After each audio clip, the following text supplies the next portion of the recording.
স্বাগত আরেকবার দেখছেন এডিটর স্পিক। চট্টগ্রাম বিশ্ববিদ্যালয় ছাত্রলীগের দুই পক্ষের সংঘর্ষের ঘটনায় গুলিবিদ্ধ হয়ে তাপস সরকার নামে এক শিক্ষার্থী নিহত হয়েছেন, আহত হয়েছেন অন্তত 6 জন। এই ঘটনায় পুলিশ 27 জনকে আটক করেছে। পুলিশ জানায় সকালে শাহ আমানত হলের সামনে বিশ্ববিদ্যালয়ের শাটল ট্রেনের বগিভিত্তিক ছাত্রলীগ কর্মীদের গ্রুপ সিএফসি ও ভিএক্স এর সমর্থকদের মধ্যে কথা কাটাকাটির জেরে সংঘর্ষ শুরু হয়। এরপর দুই পক্ষ দুটি ছাত্রাবাসে অবস্থান নিয়ে পরস্পরের দিকে গুলি ও পাথর ছুঁতে থাকে। এর আগে ছাত্রলীগের দ্বন্দ্ব নিরসনে নগর আওয়ামী লীগের সভাপতি এবিএম মহিউদ্দিন চৌধুরী ও সাধারণ সম্পাদক আজম নাসিরউদ্দিনকে দায়িত্ব দেওয়া হয়। 16 ডিসেম্বর মহিউদ্দিন চৌধুরী বাসভবনে বৈঠক করে শান্তিপূর্ণ সহাবস্থানের ঘোষণা দিয়েছিল ক্ষমতাসীন দলের এই সহযোগী সংগঠনের দুই পক্ষের কর্মীরা।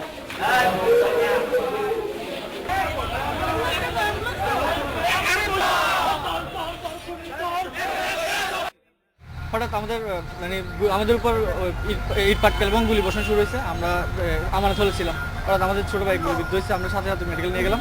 এরপরে আপনারা দেখছেন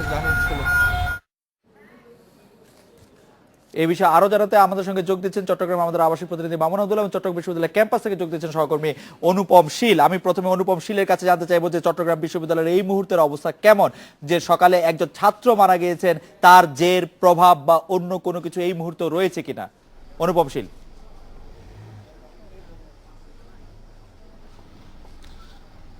আসলে ক্যাম্পাসের পুরো পরিস্থিতি এখন অনেকটাই থমথমে। আমরা ক্যাম্পাস জুড়ে যেমনটা দেখেছি বিভিন্ন পয়েন্টে, বিশেষ করে গুরুত্বপূর্ণ পয়েন্টগুলোতে পুলিশি একটি অবস্থান রয়েছে। পাশাপাশি যে দুটি হলের মধ্যে বা হলকে ঘিরে এই উত্তেজনা তৈরি হয়েছিল, সকালে সংঘর্ষ হয়েছিল শাহজালাল হল এবং শাহ আমানত হল। ইতিমধ্যে আমরা দেখেছি যে শাহ আমানত হলে কিন্তু পুলিশের একটি তল্লাশি অভিযান এখনো পর্যন্ত চলছে এবং ইতিমধ্যে আমরা দেখেছি যে বেশ কিছু ধারালো অস্ত্র, দেশীয় অস্ত্র এবং একটি পিস্তল, 2 রাউন্ড গুলি সহ উদ্ধার করা হয়েছে। আর অনুপম, এখান থেকে এখনো পর্যন্ত প্রথমত 27 জনকে আটক করা হয়েছে এবং এখন এই কিছুক্ষণ আগে আরো একজনকে আটক করা হয়েছে। অনুপম, আমি যে বিষয়টি জানতে চাইছিলাম যে সকালবেলা এরকম একটি ঘটনার পর বিশ্ববিদ্যালয় প্রশাসনের পক্ষ থেকে কোনো প্রশাসনিক সিদ্ধান্ত নেওয়া হয়েছে কিনা? আপনি আমাদেরকে আগে জানিয়েছেন যে আটকের সংখ্যা 27 জন আছে, কিন্তু প্রশাসনের পক্ষ থেকে কোনো রকম কোনো সিদ্ধান্ত নেওয়া হয়েছে কিনা সেটি আমরা জানতে চাইছিলাম। অনুপম।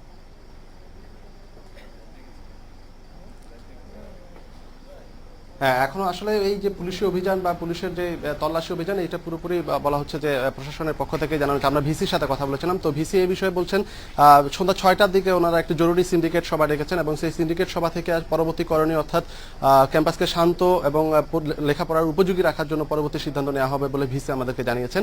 এক্ষেত্রে আরেকটি কথা জানিয়ে রাখি, ভিসি বলছেন যে এই যে ছাত্রলীগের দুই পক্ষ বা আলাদা আলাদা পক্ষগুলোর মধ্যে এই ধরনের সংঘর্ষ হচ্ছে, এটাতে উনি বলছেন যে একজন অভিভাবক হিসেবে, বিশ্ববিদ্যালয়ের অভিভাবক হিসেবে উনি রাজনীতিবিদদের, বিশেষ যেহেতু এখানে রাজনৈতিক দলের সংশ্লিষ্টতা রয়েছে, রাজনীতিবিদদের আরো বেশি সক্রিয় হওয়ার, আরো বেশি আন্তরিক হওয়ার আহ্বান জানিয়েছেন। অনুপম, আপনাকে ধন্যবাদ। আমি জনাব মামুন আব্দুল্লাহ আপনাকে জানতে চাইবো যে জনাব এবিএম মহিউদ্দিন চৌধুরী বাসায় যে সভাটি হয়েছিল, যেখানে দুই পক্ষই ঠিক করেছিলেন যে শান্তিপূর্ণ সহাবস্থান তারা করবেন, এটিকে ধরা হয়েছিল যে এই যে দুই পক্ষ পরস্পরের মধ্যে মারামারি করছেন, তাদের মধ্যে হয়তো এটি সমাধান হবে। আজকের ঘটনার পর কি বলা যায় যে সেই সমাধানের রাস্তা পুরোপুরি বন্ধ হয়ে গেল কিনা, এবং এক্ষেত্রে জনাব মহিউদ্দিন চৌধুরীর বা মুখ কোথায় থাকলো সেটিও যদি একটু বলেন জনাব মামুন আব্দুল্লাহ। খালেদ ভাই, আসলে দুই পক্ষ বলতে এখানে বিএক্স এবং সিএফসি যে দুই পক্ষের কথা বলা হচ্ছে, এই দুটি পক্ষই কিন্তু মহিউদ্দিন চৌধুরীর অনুসারী।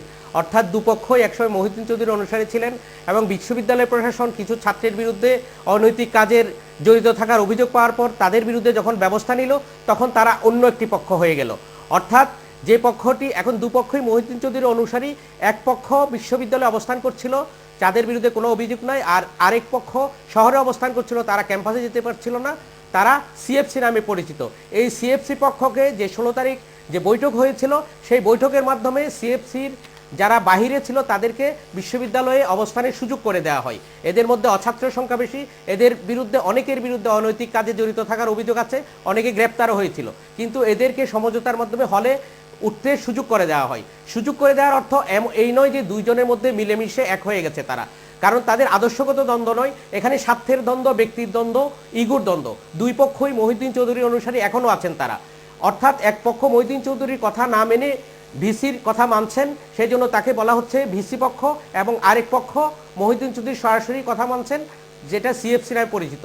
আজকে যে ছেলেটা মারা গেল সেটি সিএফসির, এবং তাকে দেখতে মহিউদ্দিন চৌধুরী হসপিটালে গিয়েছিলেন। সেখানে আমি প্রশ্ন করেছিলাম যে আপনি তো দুই পক্ষকে বসে প্রধানমন্ত্রী দায়িত্ব দিয়েছিল মুরব্বী হিসেবে, আপনি দায়িত্ব দেওয়ার পর আপনি যে প্রশ্নটা আমাকে করেছেন সে একই প্রশ্ন আমি তাকে করেছিলাম যে আপনি তাহলে কি হলো, এইভাবে কি চলতে থাকবে? আপনার কথার তো কোনো মূল্য থাকলো না।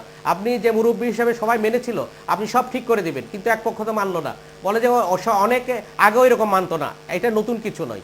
উনি এই প্রশ্ন আমাকে উত্তর দিয়েছেন যে বলছেন যে এটি নতুন কিছু নয়, ছাত্ররা সব মানবে এমন কোনো কথা নাই। যে জনাব আচ্ছা, মামুন আব্দুল্লাহ, মহিউদ্দিন চৌধুরীর বিষয়টি বোঝা গেল, এটি পরিষ্কার। কিন্তু বিজয়ের এই মাসে জনাব মামুন আব্দুল্লাহ, বিজয়ের এই মাসে আওয়ামী লীগের পক্ষ থেকে কি প্রতিক্রিয়া দেখানো হচ্ছে যখন আওয়ামী লীগের সহযোগী সংগঠনের দুটি গ্রুপ রক্তক্ষয়ী সংঘর্ষে জড়িয়ে পড়ছে, ও আওয়ামী লীগের অন্য নেতারা চট্টগ্রাম বিভাগের, চট্টগ্রাম শহরের, চট্টগ্রাম জেলার এবং তারা কিভাবে দেখছেন বিষয়গুলো?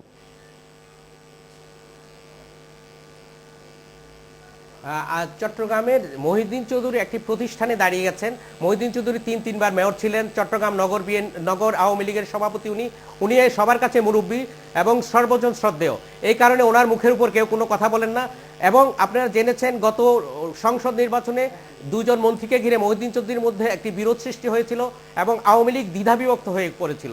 এই দ্বিধাবিভক্তির কারণে এখন যারা মহিউদ্দিন চৌধুরীর লোকজন যখন এইসব অপকর্ম করছে, তখন ওইসব লোকজন চুপচাপ দেখছে এবং তারা বলছে যে মহিউদ্দিন চৌধুরী এবার নিজেই সামলাক, আমরা ওদিকে যাব না। মহিউদ্দিন চৌধুরী যেহেতু দুটি পক্ষ তার অনুসারী, উনি সামলাবেন। এবং কেউ সরাসরি মহিউদ্দিন চৌধুরী যেহেতু উনি একজন জ্যেষ্ঠ নেতা, তার সামনে সরাসরি নিজেই সামলাক, আমরা ওদিকে যাব না। মহিউদ্দিন চৌধুরী যেহেতু দুটি পক্ষ তার অনুসারী, উনি সামলাবেন। এবং কেউ সরাসরি মহিউদ্দিন চৌধুরী যেহেতু উনি একজন জ্যেষ্ঠ নেতা, তার সামনে সরাসরি কেউ কিছু বলছেন না, তারা আড়ালে আবডালে অপেক্ষা করছেন যে মহিউদ্দিন চৌধুরী কি করে সেটা দেখার জন্য। জনাব মামুন আব্দুল্লাহ, আপনাকে অনেক ধন্যবাদ। অনুপমশীল আপনাকেও।